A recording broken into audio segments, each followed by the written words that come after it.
Hello everyone and welcome back to my YouTube channel. So guys, today in this video I'm going to tell you how to fix suggested text or predictive text not working properly on iPhone after iOS 17 update. If you are facing a situation where suggested text or predictive text is not working properly on your iPhone, here are some solutions that you can use to try and fix the issue. Our step number one is toggle predictive from keyboard settings. First turn off predictive on your iPhone. Second, and as you predicted, turn it back.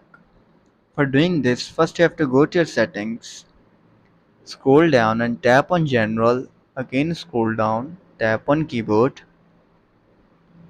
Now you can see here option predictive. Simply turn it on. After turning it on and you are still facing the same issue, then try solution number 2. Use a supported language on your keyboard. Apple supports a handful of languages for its predictive features on the iPhone default keyboard. So check whether you are using a supported language by visiting Apple's official list of supported languages.